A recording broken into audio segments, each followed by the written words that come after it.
Hello, a warning for this video. I'm not going to talk about it in detail, but I will mention sexual abuse. So if you don't want to hear about that, please don't watch the video. So I talk about how we could have a much healthier society if we knew how to support and respect women. A big part of that is understanding just how ingrained the misogyny is and the impact that that has. Because not to blame people or make anyone feel bad, but just so that we can understand how important it is to challenge it and change our behaviour. So I'm 42, and I think it's fair to say that I'm at the start of a trend where girls started to do better than boys academically. Certainly for women younger than me, I think it's fair to say women usually have better academic achievements than the men, but it feels like that hasn't really translated into the workplace, right? A lot of leadership positions are still held by men, and in my industry in tech it certainly isn't equal. I think last time I checked, women still make up only 15% of all software engineers, for example.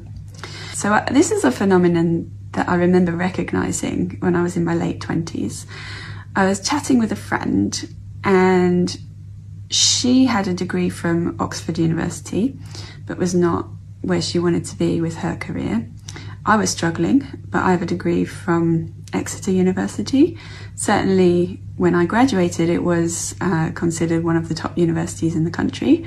I'm not sure if it still is. I think it's slipped a bit.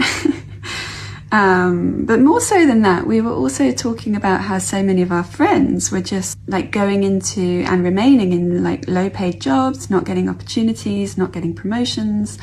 And these were like highly intelligent people often with first class degrees and even master's degrees.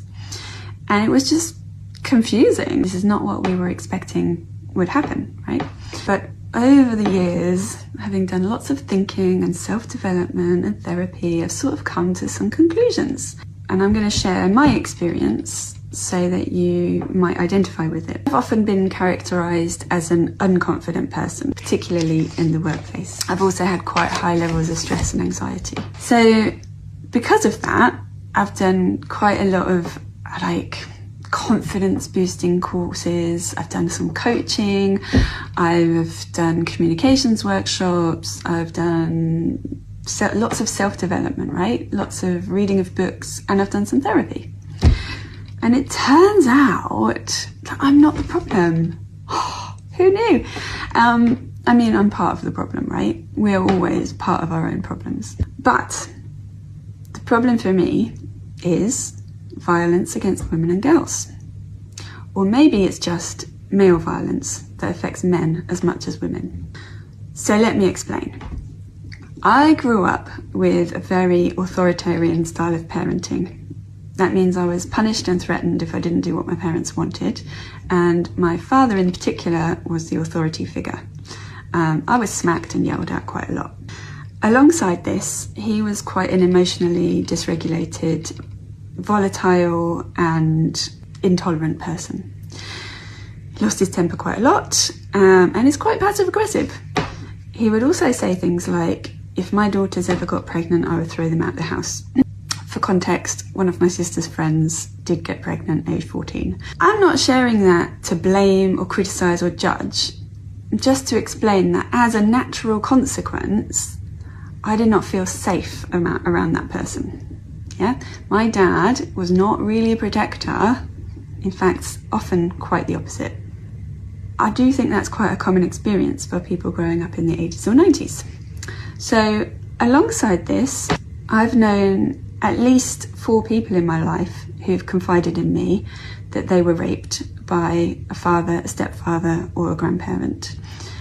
2 of those before I was 25. And thinking about the behaviour of some other women that I've known, I'm willing to bet that they've had similar experiences. We know that we should be careful of what we wear because of men. We don't go out late at night because of men. I personally don't really feel that safe just going for a walk in a secluded area on my own, even in daylight, because of men. nearly all the violent crime that's reported on the news, etc., is committed by men. On TV and in films, we often see a lot of violence, and it's nearly always perpetrated by men. Even if the violence is heroic, it's still violence. In addition to this, like when you look at the state of the world globally, like it doesn't feel like men are there to protect us. It feels like they are often people who wage wars, etc., etc. So within that context, like I think it is totally unreasonable, illogical and unfair to have expected me as a young woman to go into the workplace where I was frequently the only woman in the room and feel confident, right? I don't think that I had a problem with confidence. I don't think I felt unconfident. I think my body was perfectly reasonably reacting to a threat, subconsciously reacting to a threat, right? So I did not know what was happening, right? I did not know that I was feeling threatened, so I could not solve the problem. I was only told throughout my life, you're lacking confidence, you are, essentially you're the problem, right?